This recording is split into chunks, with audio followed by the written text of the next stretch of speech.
Elisa, nakita ang lalaking kinaiinisan niya habang naghihintay sa kaibigan sa Charlotte's Diners. Inyong matutungayan sa ikalawang kabanata na pinamagatang Kumuha ng Pagkakataon.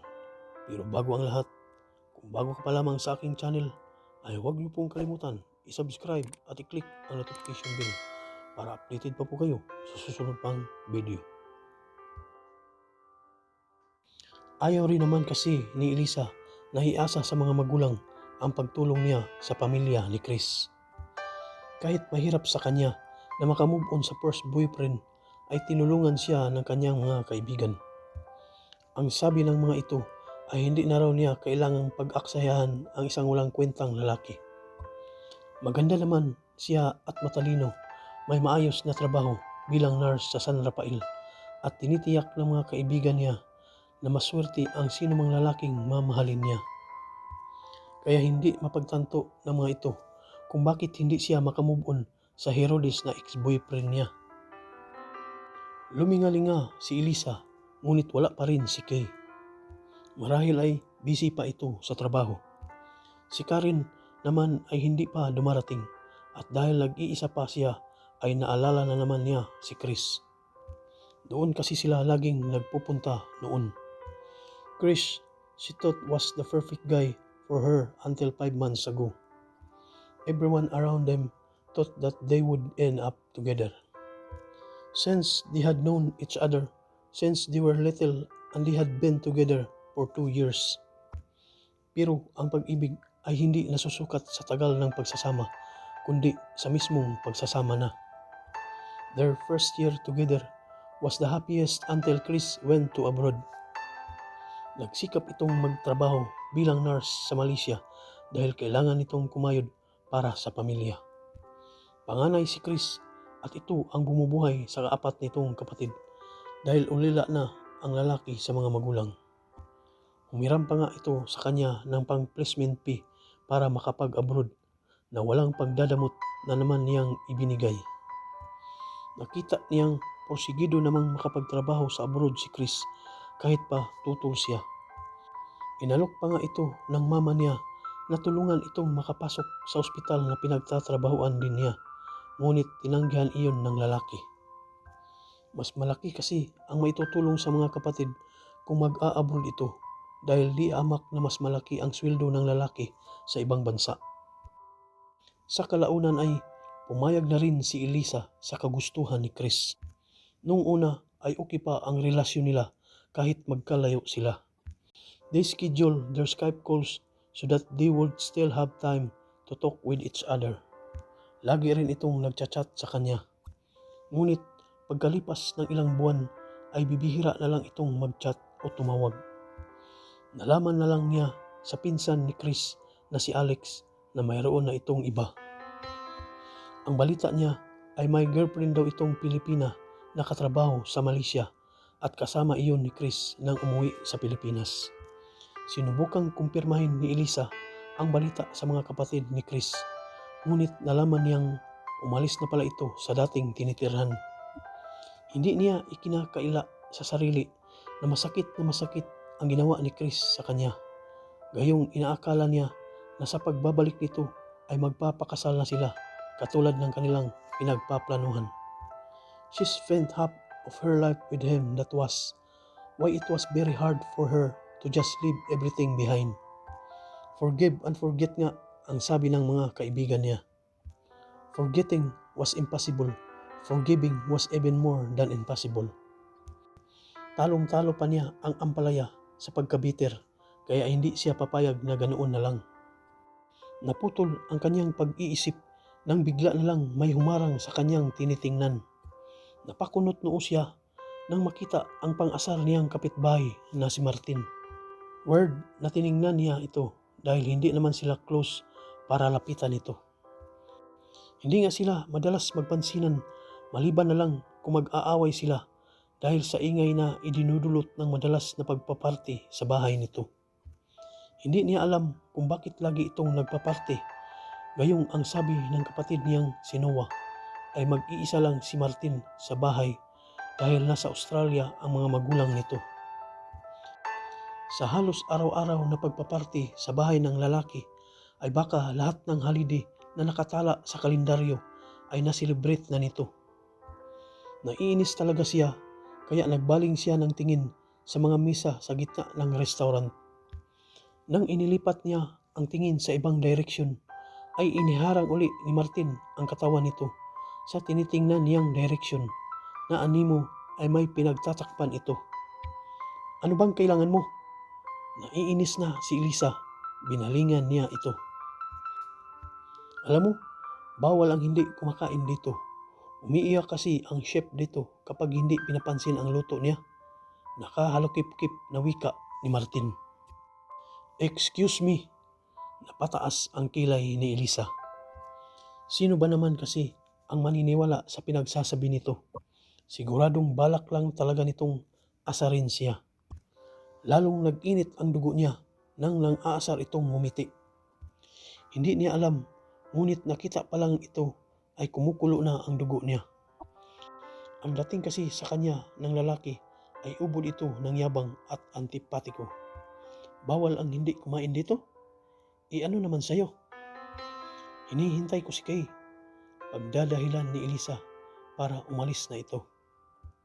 Ayaw niyang lalo pang uminit ang ulo niya. Masyadong maaga ang pagpunta mo dahil nagtatrabaho pa si Kay. Wika ni Martin. Sandali itong tumingin sa rilong pambisig bago siya muling binalingan. Medyo matatagalan pa siya dahil marami kaming customer ngayon kaya technically wala kang hinihintay. At FYI, bawal ang tambay rito, sabi ni Martin. At pakialam mo ba, bakit? Sino ka ba dito? Ikaw ba ang may-ari? Wika ni Elisa. Kahit kasi magkapitbahay sila, ay wala siyang alam kung ano ba ang ginagawa ng lalaki sa buhay bukod sa magpaparte. Wala kasi siyang pakialam dito, kaya dapat ay hindi rin siya pinakikialaman ng lalaki. Napataas ang kanyang tinig sa inis. Sino ba ito upang makialam siya?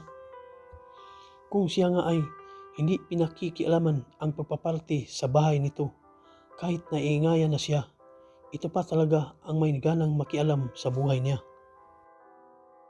Naalala pa niya noong isang beses na kailangan niyang makatulog, ngunit hindi rin niya magawa dahil sa lakas ng ingay sa bahay ni Martin.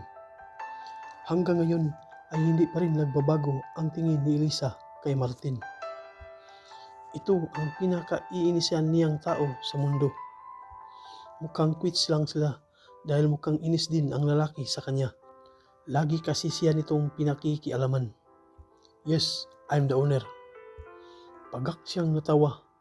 She knew he was just bluffing. Wala rin namang nakwento sa kanya si Kay, kaya baka nagsisinungaling lang ang lalaki. Bagaman may naikwento ang kaibigan niya noong nakaraang buwan na bago na ang may-ari ng Charlotte's Diner dahil nag-abroad na ang dating may-ari kaya ipinagbili na iyon sa iba.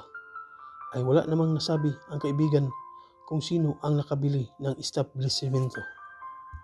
Hindi pa rin niya iisipin na totoo ang sinasabi ni Martin dahil imposible iyong mangyari. Alam niya kasing iniistorbo lang siya ng lalaki, gaya ng pang-iistorbo nito kapag nagkakaroon ng party sa bahay nito. Bakit hindi mo na lang pagplanuhan ang susunod na party na ilaraos sa bahay mo para hindi ka nakikialam sa buhay ng may buhay?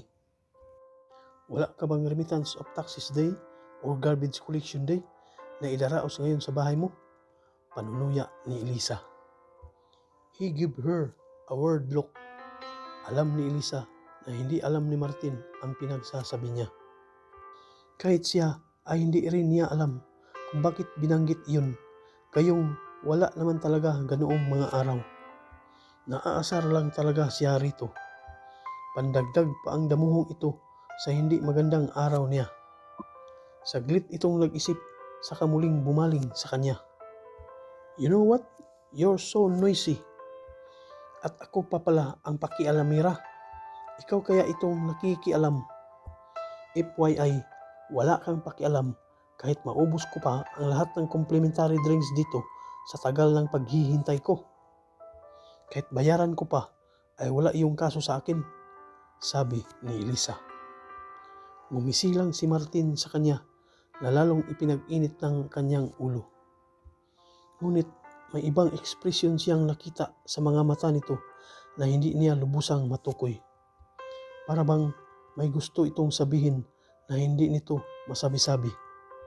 Pakiramdam niya ay itinataboy siya ni Martin sa hindi malamang dahilan. Hindi naman siya nanggugulo para ipagtabuyan siya. Look, Elisa, sabi ni Martin. Napataas ang kilay niya. Wala siyang maalalang tinawag siya nito sa pangalan. Kahit kapitbahay niya ito, ay hindi siya tinatawag ng lalaki sa unang pangalan. Ang madalas na tinatawag nito sa kanya ay Miss Sungit, o kung hindi naman ay ang pinaka-paborito niyang tawag nito sa kanya, ang Hoy. So first name basis na pala tayo. Do I even know you? Sarkastikong tanong niya. Bahagyang umuklo si Martin para mailapit ang mukha sa kanya. Bigla tuloy nagrigodon ang puso ni Elisa sa ginawa nito. Napasinghap pa siya nang mapagmasdan ang magagandang mga mata nito. At dahil iyon ang unang beses na nagkalapit sila ng ganoon, ay napagtanto niyang gwapo ito. Magaganda ang malatsukulating mata nito na bumagay sa makakapal nitong mga kilay. Matangos din ang ilong at mahaba ang mga pilik mata ng lalaki na tinalbugan pa yata ang sariling pilik mata.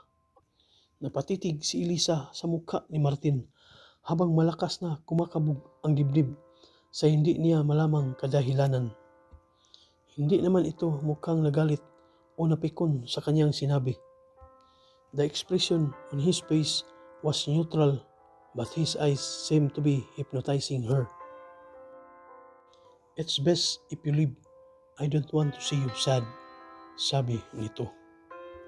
Kahit hindi niya maintindihan ang tinuran ni Martin, ay tila may mainit na bagay na tumusok sa kanyang puso. I'd rather not to see you hurting. Please, huwag kang lilingon. Marahan nitong hinaplos ang kanyang pisngi at ibinaling ang kanyang mukha sa ibang direksyon, dahilan upang hindi na niya ito makita. Pero dahil naguguluhan siya sa sinabi ni Martin, ay hindi pa rin niya ito sinunod. Muli siyang nagbaling ng tingin upang hanapin ang binata, ngunit sa halip na ito ang makita niya, ay napako ang tingin niya sa dalawang taong nasa isang mesa, hindi kalayuan mula sa kanya. At pinagsisihan niya kung bakit hindi siya nakinig kay Martin. Ngayon tuloy ay nasaktan siya. Elisa, pang-aasar na lalaki ang tingin niya kay Martin. Magbabago pa kaya ang tingin niya sa lalaki? Abangan sa susunod na kabanata.